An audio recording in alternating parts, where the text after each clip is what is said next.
The NFL has its first back-to-back Super Bowl champs in over 2 decades as the Kansas City Chiefs beat the San Francisco 49ers in Super Bowl 58, 25-22. And man, did we witness history? Do we witness greatness? Well, we've been witnessing both of those things actually for some time right now. We're going to go over just what I'm talking about. And also, we were left kind of with our head scratching a little bit and have some more questions than we have answers as we preview everything that we saw in Super Bowl 58. I'm your host, Matthew Raridan, and this is Total Sports Talk Beyond the Lights.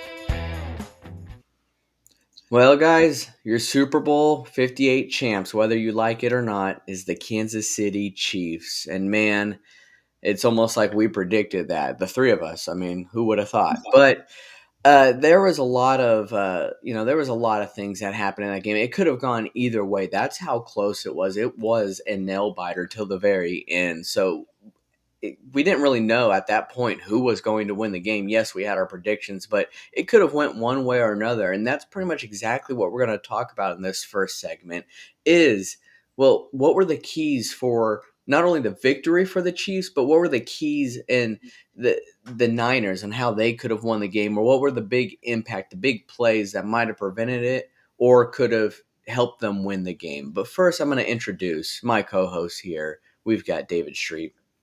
What's up, y'all? And we've got Ed Smith. Welcome, y'all.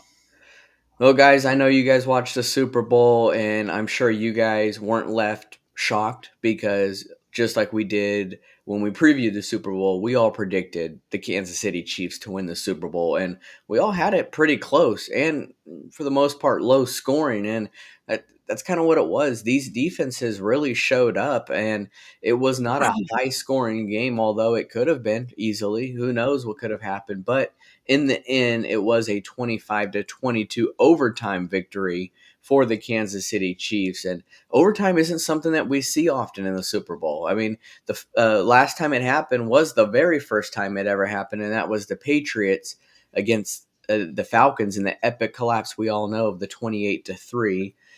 Kyle Shanahan was there as well. And we will most likely refer to that again this episode. But I want to kind of just talk about actually the keys to victory for the Chiefs and why the Chiefs won this game. And guys, all I got to say is this, and that is Patrick Mahomes II. Him alone could almost be my Chiefs' key to their victory here, but there is more than just that. Key plays to me that had a big impact for the Chiefs winning was honestly, there's a lot of different ones, but the Harrison Butker 57-yard field goal, making a field goal like that and now setting a record in the Super Bowl is a very tough task. The pressure is there. Yes, they played indoors. There's no wind, but playing in the Super Bowl is already tough as nails. And there's a reason why there the record was actually set earlier in the game with a Jake Moody 55-yard field goal. It seems like almost every NFL game now you watch, there's 55-plus yard field goal. Like it happens all the time. But in the Super Bowl, it does not happen all the time. Hence why a 57-yard field goal is now the record in the Super Bowl by Harrison Butker. So you've got that. Another one was on the Chiefs special teams here where they blocked an extra point. I remember this exact moment. I sat there. I looked at my wife and I said, he's got to make this.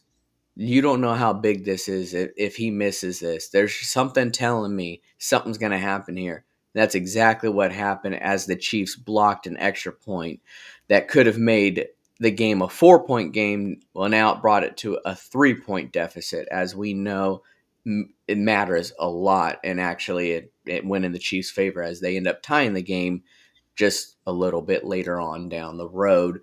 And all the third down stops, especially on the last drive in the fourth quarter and in overtime, I think those were huge. Just when the Niners felt like they were getting a little bit momentum, they were driving down the field, first down, second down, they were getting nice chunk yardages. They were getting these first downs. But then when it came down to a third down situation, that's when it really you saw the Chiefs and Steve Spagnuolo really kick into high gear on their play calling, and they just the Niners did not know how to answer. So I think when it comes to those plays, but I want to get back to Patrick Mahomes here, guys. 4th and 1, 3rd and 1 in overtime. There's just no one better than him. There really isn't. And he's who I trust to have at quarterback when the game is on the line in the Super Bowl. I mean, he had half of his rushing yards, which he ended the game with 66, just in the final drive in the fourth quarter and in overtime. He got 33 rush yards there, and that's when it mattered the most. 4th and 1, just immediately into overtime. Um, what does he do? He used his legs, got an easy first down. And then 3rd and 1 in overtime, where if they didn't get that first down, they would have just kicked the field goal and it would have tied it. The Niners get the ball back. He ran and got, I think it was almost a 15-yard run that really set them up in the red zone to eventually get a touchdown 3 plays later. He did everything that he needed to do for this team to really win the game. And guys, we have been seeing his greatness for a while now. And just sitting there almost predicting it as it happened last night, just couldn't help but feeling that this is exactly how we all felt when we saw Tom Brady in the Super Bowl. But I felt like almost just a little bit more. You're seeing the athletic standpoint that Tom Brady didn't have.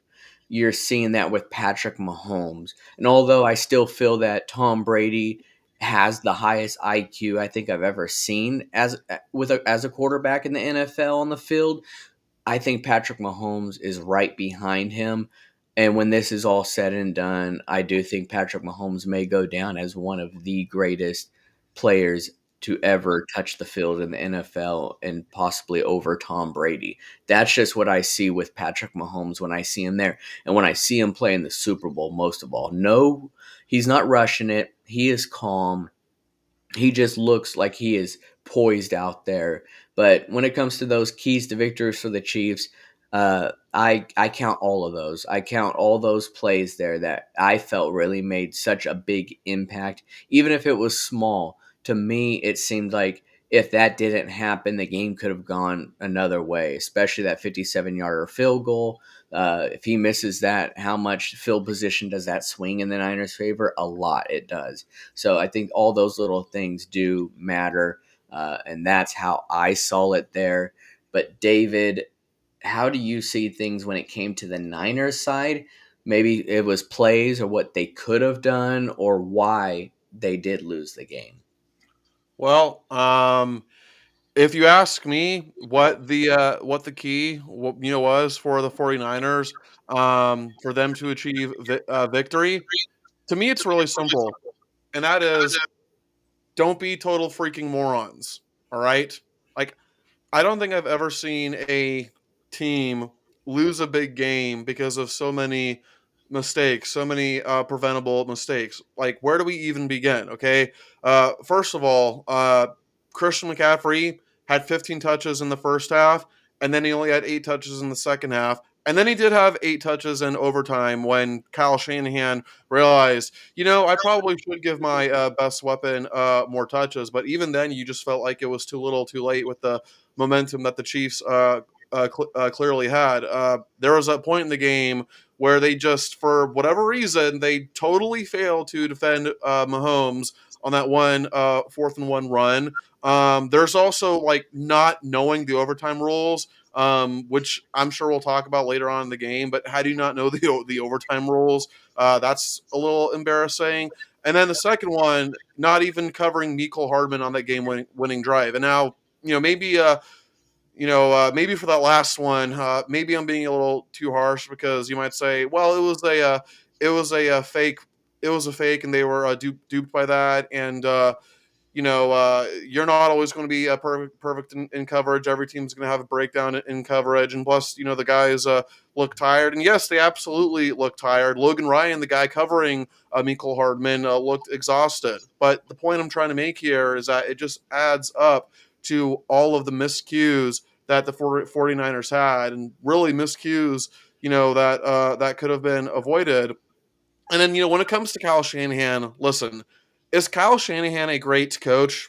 Obviously, yes. All right. But we see this time and time again, like when it comes to just situational awareness, just when it comes to just the most basic little things, Kyle Shanahan, time and time again, proves that he is just utterly clueless. And you gotta wonder, like, how can a man who, again, obviously is a very good coach and has led the 49ers to, great success, like the best success that they've seen since Jim Harbaugh. Well, like, how can that same guy just be a total doofus when it comes to the most basic crap? And we cannot ignore the fact that as the Falcons offensive coordinator, obviously we know what happened there. The Falcons blew a 28-3 lead. When the Chiefs and the 49ers played each other for the first time a few years ago, let's remember the 49ers were up double digits and they blew that lead and then proceeded to lose by double digits. And then, of course, last night, the 49ers were up by double digits and then they lost. And you might say, well, that was like, early in the game and they were only up 10-0. Okay, yeah, I get that, but it follows a pattern that, whenever a team being led by Kyle Shanahan, whenever it seems like they have something good going on, they just seem to blow it. I mean, I'm like, it just totally boggles my mind. I mean, Ed, do you have any comments about Kyle Shanahan or anything about what I said regarding the 49ers? It was anytime that they had anything going in the first quarter, they they shot themselves in the foot.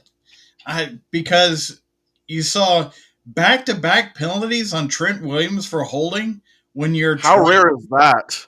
Exactly. When you're trying to get some momentum after CMC had already fumbled the ball away on the first drive and they were driving down toward the end zone.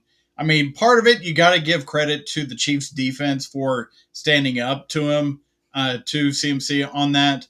But it was just one mistake after another that was killing their momentum, which they were gaining. They were outplaying the Chiefs in that first half. But every time they got moving, they would do something to themselves. It was don't beat yourself. And they just couldn't do it. They couldn't get to the point where they could get those points so they could run and hide from the Chiefs. Because we all know if you leave Patrick Mahomes anywhere within striking distance, he is going to be calm, cool, collected. He's got such a rapport with Andy Reid that they know what they're doing and they know how they're going to attack you, and they're going to be patient. They're going to be patient, but be able to attack and snipe at you like a viper when it's time to get those points back and take the game away from you. I think you make a great point, Ed. And like last night, I texted you guys. I was like, hey, maybe we should have taken the 49ers being a more talented team into consideration because clearly that's what's happening right now. And then Matthew, I don't remember what you said, but you basically said something along the lines of like, wait till Spagnuolo gets his game plan going. You implied something like that. Oh, absolutely. And I'll talk more about that here in a bit, but it's there's a reason why there's two halves in football. You could play amazing in the first half, but come the second half, especially in the Super Bowl, if you don't, well, you're going to pay, and that's in my opinion essentially what happened there. But I know I talked about it a little bit when mentioned the keys to victory of why the Chiefs won was certain special teams aspects. But Ed, was there some more that you saw there, even if it's something that I already mentioned? Oh boy, yes, I did. You know, kickers themselves kind of create kind of a golfer's mentality. Do you use the pitching wedge to get over the line? Mhm. Do you use the driver to get those long kicks through? And an extra point, you're just laying up a nice 6 iron to get up on the green and do the thing. He hit that so thin, it went basically straight into the helmet Mhm. of the Chiefs defenders. You can't have that. Yeah. When you are this deep into the season, final game of the year, Super Bowl, you're going to hit a thin 6 iron and hit the Chiefs defender right in the face. That's not going to win you that game. I mentioned last week one thing that I am animated about when it comes to the playoffs. These games, these playoff games, up into and including the Super Bowl, will test how buttoned up you are as an organization, top to bottom. David, you alluded to the overtime rules not not being talked about as much on the San Francisco sideline, whereas Kansas City, they were having meetings about it. That's two totally different aspects. One is buttoned up and ready to go. The other one is not. But who another part that was not ready to go was the punting teams. The punters did a great job in field position. Yeah. We talked about it last week where the punters, that was going to be a battle of field position considering the defenses that we're working with. Well, it all goes out the window if you muff the punt. If you let the other team fall on a muffed punt and give them field position at the 16-yard line, guess what? There's a good chance that you're going to lose any momentum that you could possibly have, any hope that you could have to not let a team like the Chiefs into the end zone, which it only took 2 plays to do. And who had MVS as the anytime touchdown? Wasn't me. Wasn't me at all. So that was a huge part in the special teams. That muffed punt, the missed extra point. Yes, we had the record for longest field goal made and then broken. So it was good and bad. But in the end, what you saw was the Chiefs special teams being more buttoned up and ready to go than San Francisco special teams, and it showed in the end. Yeah. Yeah. At one point, it seemed like to me these punts were like the most exciting thing to happen because Richie James for the Kansas City Chiefs, he just had this vendetta that he was going to get past Chris Conley, and twice Chris Conley just laid him out. And guys, it was fun because they were really going at it on this punt game. Like they were not fair catching it for a stretch. It just kept going and going, and that eventually actually led to the muff on the Niners side, where it ended up hitting their player. Then the guy went to pick it up and Mm. missed it as well. But it's like it was so exciting. It's like you knew something was going to happen. The same way that we felt with Jake Moody, that we just felt that he was going to do something to cause his team to possibly lose this game. We didn't trust him, and that's what happened. It's just those feelings we have. But the punt game was exciting to actually see, and you don't hear that often come out of a lot of people's mouths when it comes to a football game. It's the punting side. But last night Yeah. it was pretty fun to watch. The other thing too, and I was going to mention this when I was talking about Kyle Shanahan, and totally forgot to, but I want to pose a question to you guys. To me, it felt like in the second half of the game that Kyle Shanahan was really trying hard to turn Brock Purdy into sort of a hero, and then that failed spectacularly, as best as I can say that. Did you guys feel the same way, Ed? Oh, 100%. I was going to save this for a little bit later on, but I'll go ahead and say it now. Uh, for all the weapons that San Francisco had the advantage on over the Chiefs, if you look at the uh, combined of Debo Samuel, George Kittle, Brandon Ayuk. They had a total of 8 catches for 86 yards. Oh, That is just brutal. You let's know, not forget that, and we talked about it before, but the 49ers set a record by having 4 players with 1,000 scrimmage yards. That had never happened before. And then Ed, you talk about that. exactly, Yeah. exactly. And, you know, with Kyle Shanahan, you have to see what's happening on the field. Who else saw Chris Jones just blam, blam, blam, blam? The entire team was designed to go up to the line of scrimmage, put their hands up, and get in the passing lanes of a 6 foot quarterback. Yeah.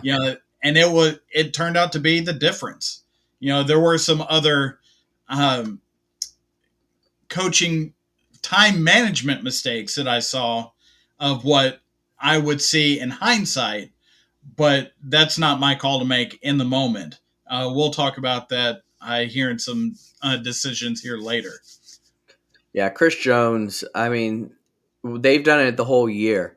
That guy, if he's not in your face, he's batting balls down at the line, and it was just a recipe for success with Brock Purdy. But if you don't remember, we gave certain predictions on here when we did our Super Bowl preview, and now we're going to kind of go over, well, were we correct or were we, well, kind of full of crap on our predictions here? And we're going to start with the first one here, and that was, will Christian McCaffrey outplay Isaiah Pacheco? And, well, I think we all agreed on this one where we said yes, he would. And we were absolutely correct. Yes, earlier David said the second half, Christian McCaffrey did not have the production that he had in the first half, but he was still such a big factor on the field that not only was he the leading rusher for the Niners, he was the leading receiver as well. Christian McCaffrey did what he did the entire year. And if the Niners won, he was going to be your MVP or Jawan Jennings, only because he had the special, the Philly special, kind of with the double pass. But Christian McCaffrey just did amazing, and Isaiah Pacheco also was a big factor on the field, but not as much as Christian McCaffrey, and that's okay because no one really is as much as Christian McCaffrey. I mean, you guys agree on McCaffrey's play in the Super Bowl? I mean, McCaffrey had, I think, 160 total yards and 1 touchdown. Pacheco had 92 total yards, no touchdowns. Yes, CMC, as well predicted, clearly outplayed Pacheco. Obviously, it doesn't matter, but we're just speaking facts here. Yeah, Absolutely. And I agree. Christian McCaffrey outplayed Pacheco, but I think Shanahan misused Christian McCaffrey and Hmm. how he was deployed. 100%. McCaffrey could have easily had over 200 yards, I feel like, in this game, honestly. And that's crazy to even hear against a Chiefs defense who has held most offenses in check the entire year. I think McCaffrey could have easily had over 200 yards had As I Shanahan used him correctly. as I said before, McCaffrey did have 8 touches in overtime, so kudos to Shanahan for that. But like I also said, that you just felt like it was too little, too late by that point with the momentum that the Chiefs had. Yeah. Our next one on correct or crap is Travis Kelsey over George Kittle or Travis Kelsey being the primary receiver. And this one's tough. I mean, as far as head to head with Kittle, it was a no brainer in the Super Bowl. Kelsey was by far the more primary and dominant receiver out of the two. But Kelsey was not in the first half as far as the Chiefs' targets. Kelsey only had one target in the first half. And in all honesty, the Niners had the best defense against him in the first half. They would not let him free whatsoever. So I want to. Steve Wilkes and that defense did tremendous in the first half, but like all great players do and great coaches and great teams, they adjust. And that's what happened in the second half as Kelsey did end the game with the most receiving yards by both teams and by the Chiefs as well. So Kelsey, we predicted that as well, so I'd pretty much say Mhm. that's also a clean sweep. But how do you guys feel on Kelsey itself, especially being the first half he had was nothing. Eventually, we were correct. Yeah, It's we it, knew we would eventually. Kittle. I don't know. Did he go into witness protection? Because the only thing I saw him do the entire night was reach out for that one first down at the in the fourth quarter. I mean, if that's the only production you're going to get out of George Kittle, then what is he even doing there? Just disperse the ball better, have a better game plan, do something. Because the Chiefs were really tightening down on those Chiefs on those 49ers receivers and not letting them free to do what they normally do, which is create crossings and all this stuff that opens up the windows to be as large as they possibly can, in that quarterback friendly system that Brock Purdy's running. Hmm. With Travis Kelsey, I saw him blocking. I saw him blocking downfield for his other wide receivers. There was the unfortunate incident where he wanted the ball, so badly to show out for his girlfriend that I that it got out of hand. But in the end, he did show up as the leading receiver, as he stated, for the Chiefs. And like we said, it was eventually correct because they were both MIA in the first half. Yeah, and let's not also forget that even though Kelsey himself did not have any touchdowns, he did have that one reception, which led to Meekel's game-winning touchdown catch.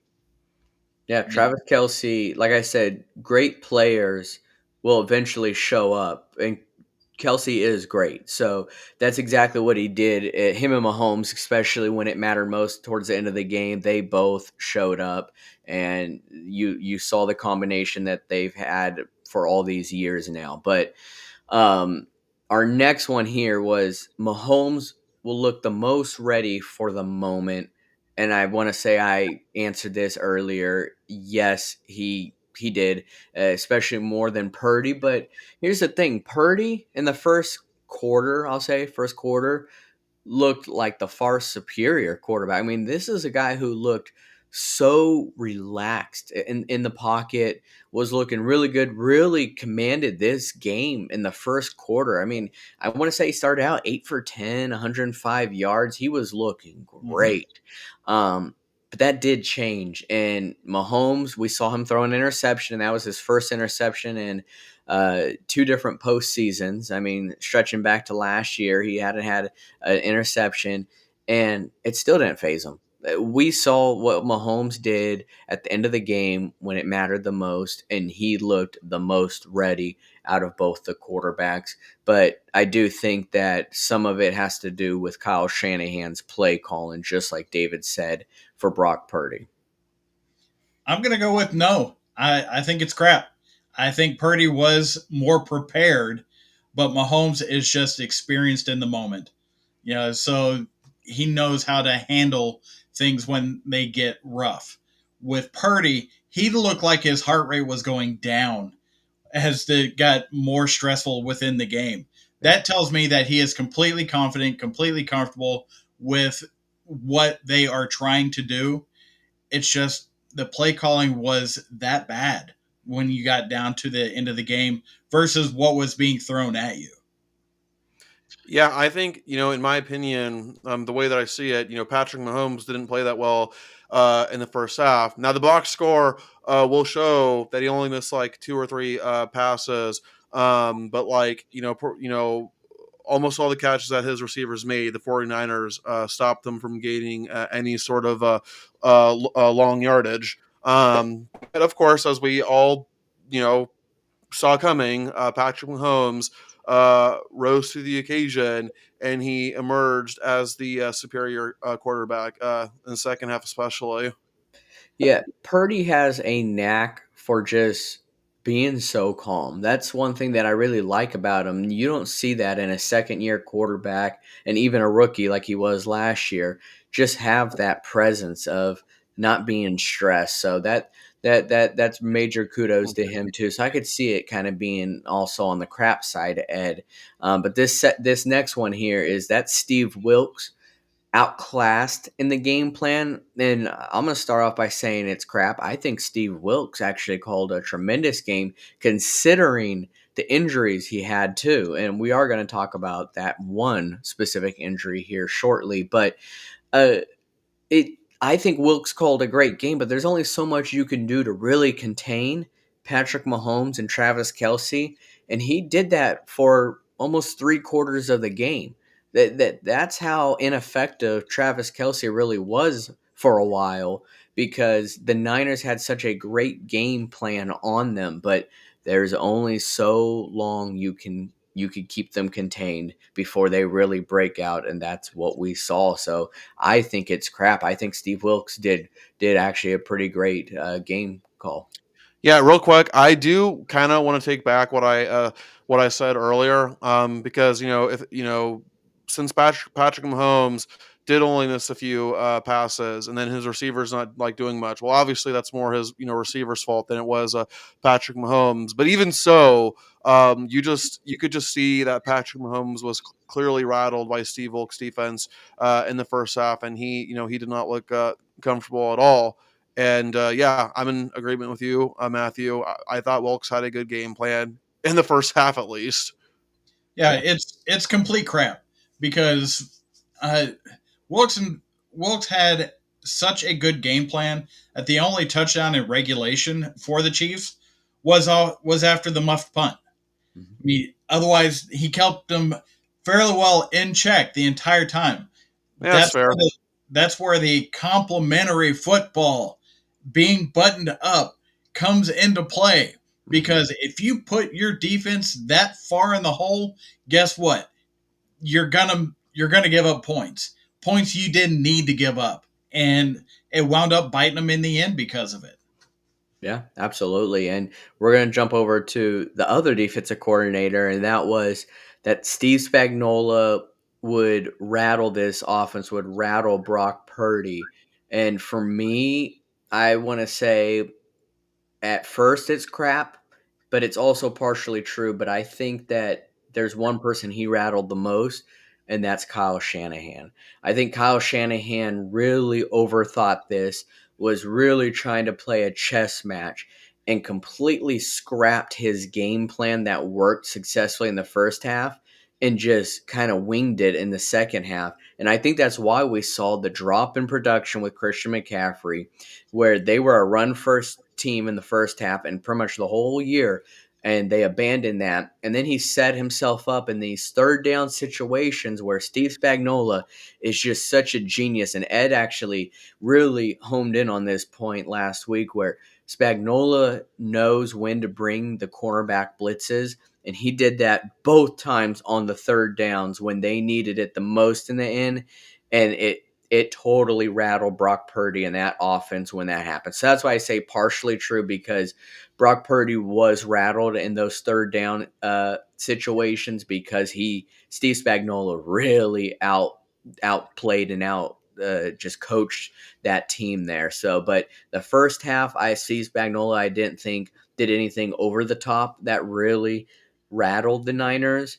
But I think in the second half, that's where Steve Spagnuolo is the best. He has some of the best second half adjustments next to Nick Saban and Bill Belichick, in my opinion. Yeah. What I would say is, I don't think he rattled Brock Purdy. I think he rattled Kyle Shanahan, just like you were saying. Yeah. So it's crap that he rattled Brock Purdy.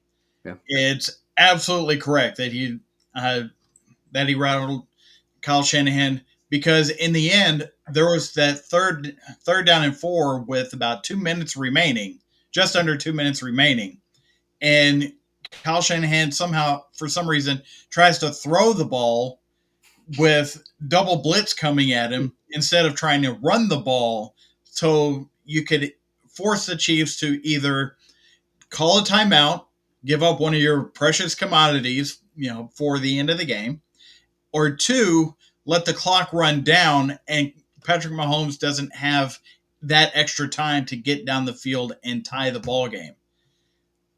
Either one of by running the ball in that situation, you're actually helping yourself. Mhm. Kyle Shanahan was so rattled that he couldn't help himself. He had to throw the ball, and there was no chance for Brock, 6 foot Brock, to get the ball past these 6'5" jumping monsters coming at him, because you know, talk about bringing the heat. There were two corners. It was a double corner blitz along with the inside rush of Chris Jones, uh, and the inside line. So all of that was coming down on him. There's no chance for Purdy to get the ball out in that situation. So if you run the ball, you put yourself in a more advantageous position by either taking away from the Chiefs or not giving them enough time to do the job that they did. The Chiefs defensive backs just utterly dominated the 49ers receivers in man-to-man coverage because they were in great position to have that kind of domination, which ultimately comes back to coaching. And I will say McDuffie had a great pass breakup in the end zone over Debo. Yeah. That was picture perfect coverage. That a lot of times you'll see people want to get flags on that. There's no chance a flag could be thrown on that particular play. Yeah, and there were times where Kyle Shanahan would have a great play call. Like there was one that Tony Romo talked about actually a couple of times where they lined him up in trips formation, and they would cause a safety to have to cover Brandon Ayuk, who's such a great route runner. And you're seeing that, and you're like, all right, that's just one play. Why can't you keep doing that? Keep trying to come up with these plays that are really making it tough for the Chiefs. And he would only do it every now and then. I mean, that Juwan Jennings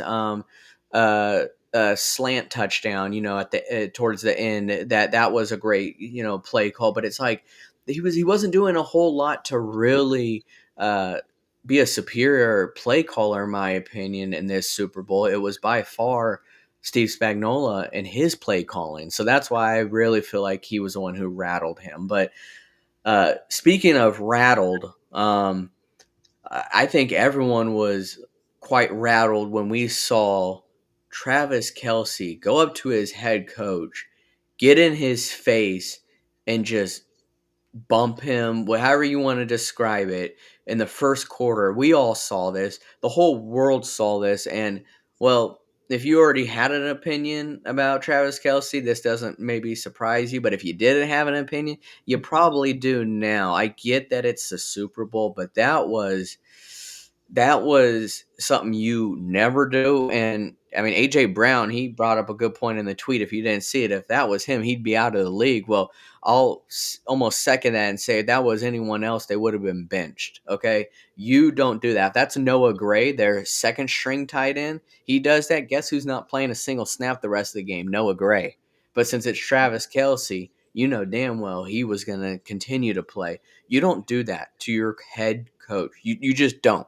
And the fact that he did, I mean, I'll even go as far as saying that was a punk move, and you just made the whole world look at you as a punk before that. Yeah, I mean, I think Travis Kelsey to me has turned into the most unlikable player in the NFL. And to be quite honest with you, I pretty much lost whatever respect I had for him when he was on that podcast with his brother and he tried to paint Justin Tucker as the bad guy. Like, who the hell do you think you are? So yeah, just total clown move on Travis Kelsey's part.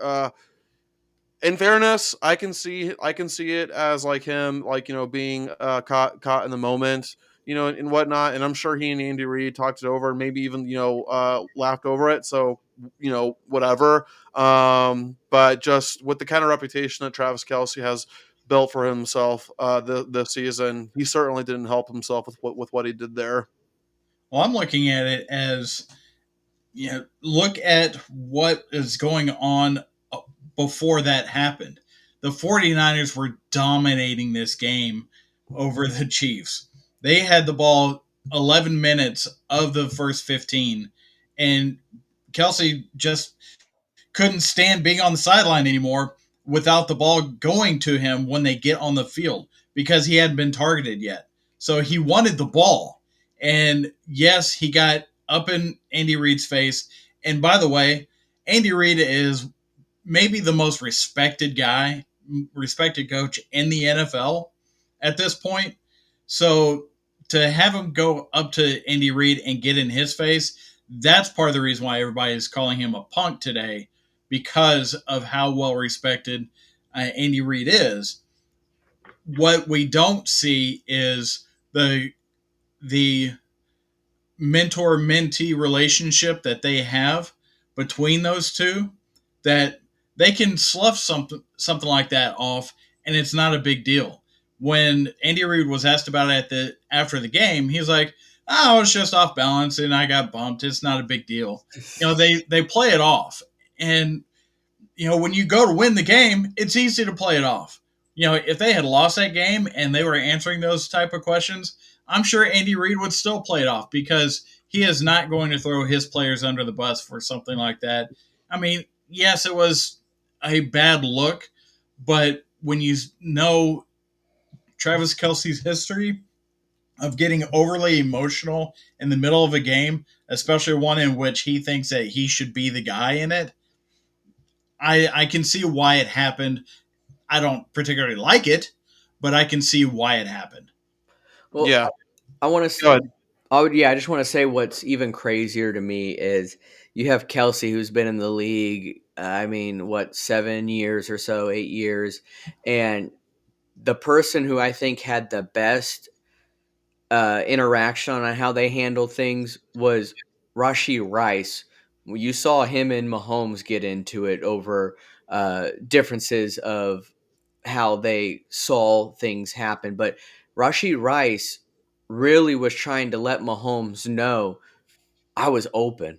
Like, there was a play where I had pretty much a walk-in touchdown, but you didn't see him going over there bumping into his head coach. And Rashee Rice is a rookie, so I thought that was, in my opinion, I respected that more. And Mahomes, was jawing back at him about it because this is Mahomes. He's the vet of the team, but Mahomes is human. He's going to miss him, and he did miss that one. But I prefer seeing that interaction between the receiver and the quarterback versus what I saw with Travis Kelsey and the head coach. I just feel like laying your hands on the head coach is just a different Mm. situation, in my opinion. Yeah, I mean, I think I thought it was a total punk move, but I think we can just chalk it up as your best weapon just being caught in the moment, and then you can just move on from it. Yeah, well, speaking about moving on, this is going to be very tough for this player to move on from this, and this was horrible. I felt horrible for this guy when I saw this, and that's Trey Greenlaw tearing his Achilles. Probably doing what he's done every game, going onto the field, and his season is over just like that in the Super Bowl. I felt nothing but just pain for that guy. Trey Greenlaw is actually a phenomenal linebacker who, if he was on any other team, would probably be one of the best linebackers. But when you're on the same team as Fred Warner, you're not getting talked about as much. Well, Greenlaw should be talked about because he is an amazing linebacker. That guy is actually a game changer, in my opinion. And the fact that he missed pretty much the entire game because obviously he tore his Achilles, I think in their second drive, is it just sucks. I don't like seeing that for anyone.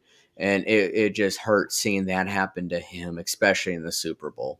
And what's really like, unfortunate is like it's the way he tore his, Achilles, a total non-contact injury, and the way that he got that injury. Guys, I think it happens to all of us. Like certainly for me, there's been moments where I tripped or I almost tripped when I'm walking across a flat surface. There's nothing there, and then my legs just don't want to work with me. So that could happen to any one of us. So just brutal injury, especially in that manner. I'll give two examples of where I've seen that happen before. One was a kicker, Grammatica. Mhm. It, if y'all remember that, that was the kicker for the Cardinals that was very exuberant when he would make one, and he's like jumping around and everything, and he lands and tore his Achilles Mm. after making a kick. I mean, just falls in onto the ground in a puddle, Uh, and it was like, wow. I think I And, vaguely remember that. and I feel like the entire world just kind of looked at him and said, well, that's what you get.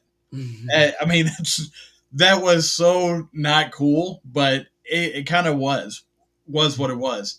Now, as far as the Super Bowl is concerned, I remember Super Bowl 27 with the Cowboys and Bills, where the Cowboys had a defensive touchdown from a fumble recovery at the 2 yard line.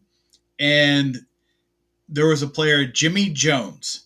Yes, they had Jimmy Johnson and Jerry Jones, at that time. This was Jimmy Jones. He was the defensive lineman.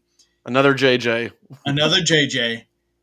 And in the middle of the celebration, in the corner of the end zone outside of the field of play, he tore his Achilles in the celebration. He didn't even score the touchdown. He was just there, high fiving and jumping around with his teammates, and that happened. So yes, this Greenlaw thing, horrible thing for him. Not the worst thing that I've seen happen. Yeah. Yeah, just Super Bowl, man. I mean, anything could happen. It's just you hope it's not that. Um, Exactly. but Super Bowl, it's also known for its halftime shows, and I'm interested to hear your guys' opinions, especially Ed. Because my boss asked me today what I thought about the halftime show, and I knew his thoughts would be different than mine. And although I don't think it's up there as one of the greatest, I thought it was a pretty good halftime show. Granted, it's because it was the music I grew up listening to. It was nice seeing Ludacris come out in his Dwight Goodman dodgeball attire, and just seeing Lil Jon. It was really cool to see. I thought it was a good halftime show. It wasn't overblown with like Katy Perry did with her theatrics and all that, coming out with those props, but it was simple, but I thought it was really good, and you kind of had like that Atlanta feeling because of the marching band and all that. So if you look at it like I did when it comes to that, I thought it was a pretty good halftime show. But I want to hear Ed's opinion just because we got different generations here. Well, I You will call say, that real music? turn that down. No, actually, I enjoyed the Alicia Keys part better than pretty much anything else, because to me, Usher only has one song, and it's an innocuous "yeah." Like, oh my god, is this really music at this point? Yeah, but he has a residency in Vegas, and he performs every night. If he sweats that much in 5 minutes being on the Super Bowl stage, I can just imagine what kind of flood of pool water is on the stage at his residency. It was fine. Yeah. It did knock my socks off. I kind of missed the idea of Lady Gaga jumping from the top of the stadium onto the stage, or the Megazord that Katy Perry rode in on. I I kind of missed that part. It was simple. It was fun. It it was a lot of stuff that I never listened to Usher outside of what I heard in the club at the times that I had gone to the club more than 20 years ago. Uh, but it was fine. It was nothing really great. The fun, the funnest part to me was the roller skating. I Oh don't know yeah, where that came from. yeah. I wanted them to start fighting each other because, you know, being in Austin, Texas myself, there was a time where roller derby was a big thing here, and I just wanted to see that take place. You know, old school in me, let's get some fighting on skates. I mean, how great would that be? Yeah.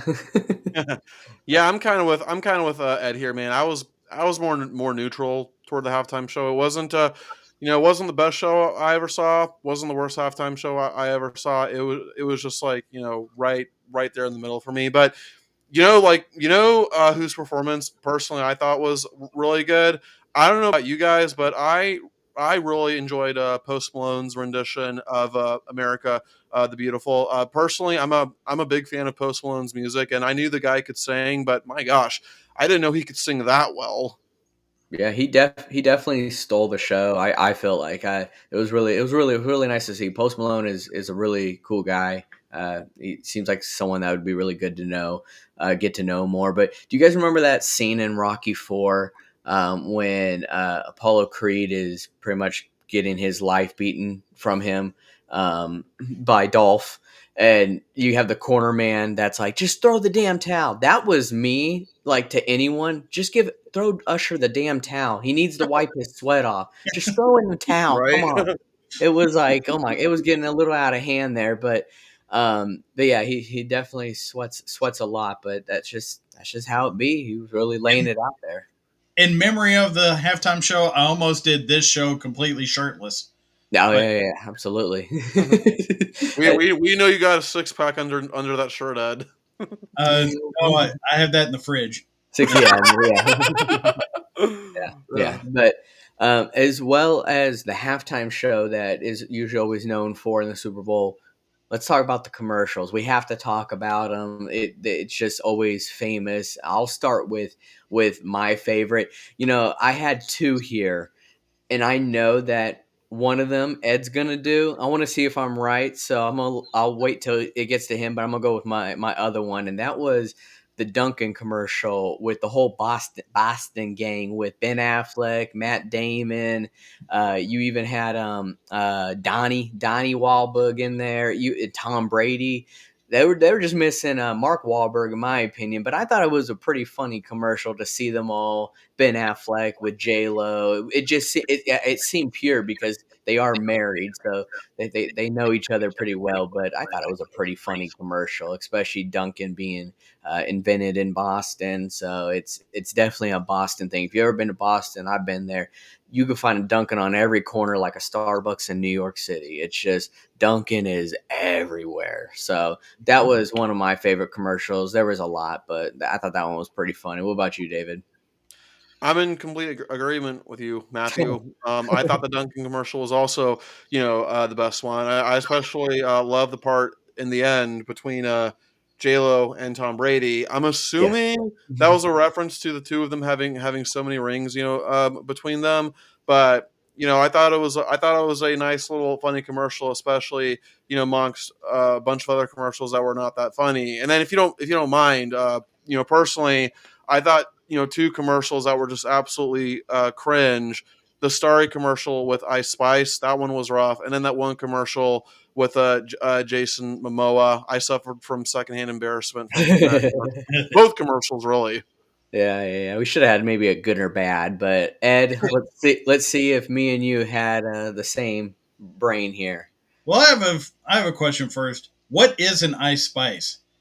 From back she looked like Annie. Uh, yeah, is she gonna sing about tomorrow? I don't know. Yeah, I But mean, yeah, I don't know.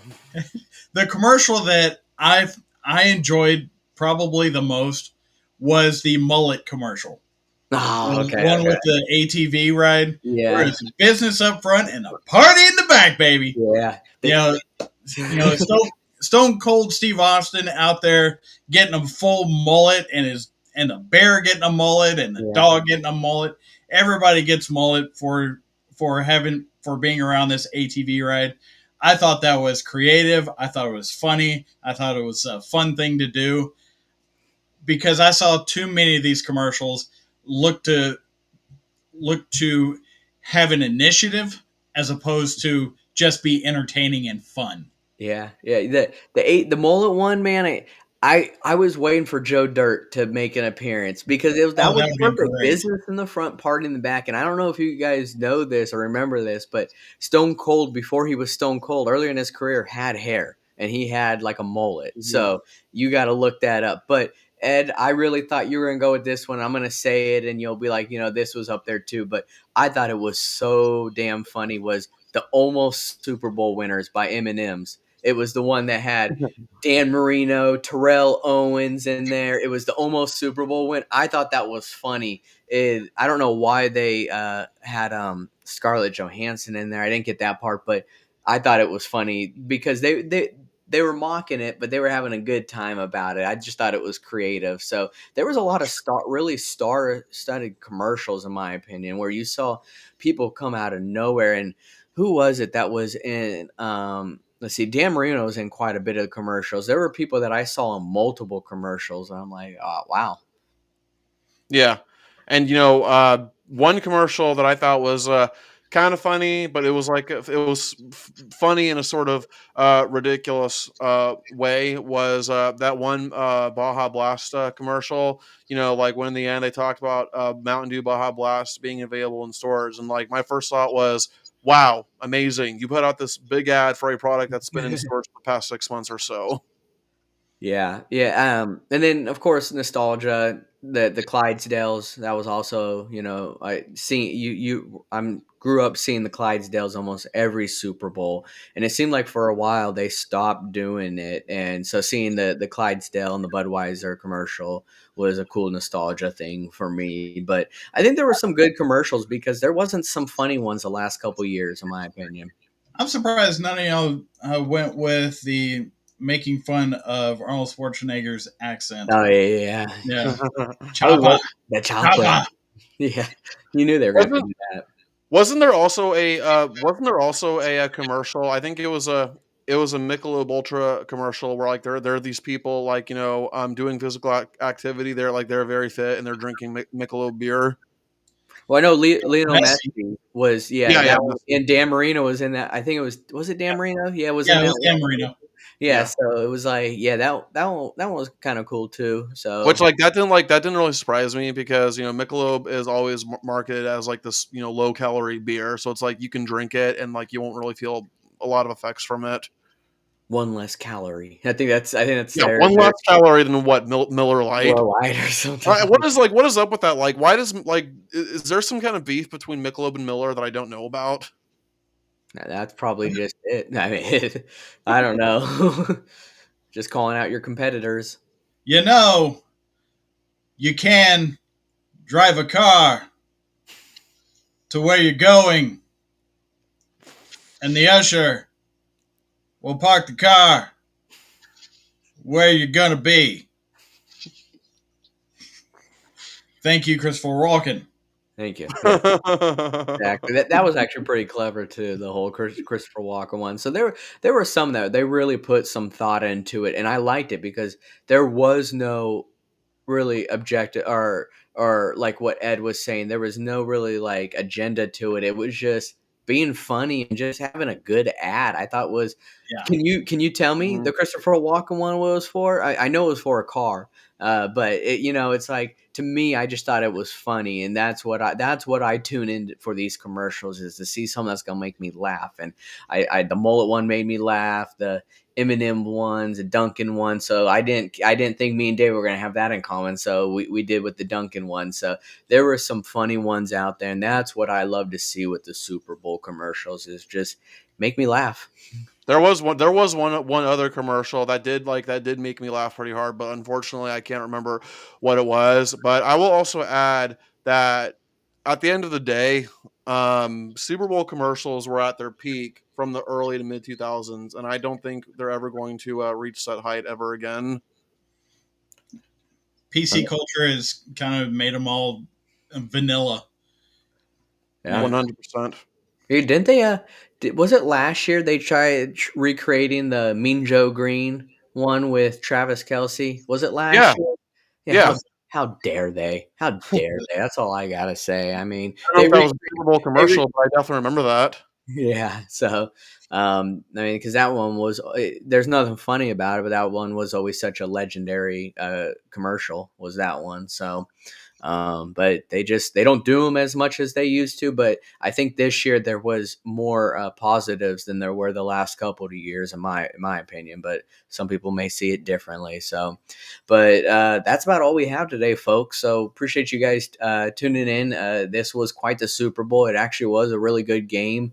Uh, we were pretty close on our predictions. I mean, David had it 25-24. I had it 24-23. So it just shows you that, we really tried kind of studying this game as best as we can. Vegas did as well. Vegas had a very horrible Super Bowl, as every single bet pretty much went against Vegas. So I love to see it. It is awesome, but that just tells me Vegas is going to do something to make things right on their end. So just wait for March Madness. But it was a great Super Bowl. I enjoyed it. I hope you guys enjoyed it. But leave your thoughts in the comments of what your favorite Super Bowl commercial was. If it wasn't any of ours, I like to hear what you guys have to say. And if you guys enjoy the halftime show and who you think would be a great next halftime show and who you think was the all-time best halftime show, because there has been some great ones out there. So go ahead and leave that in the comments.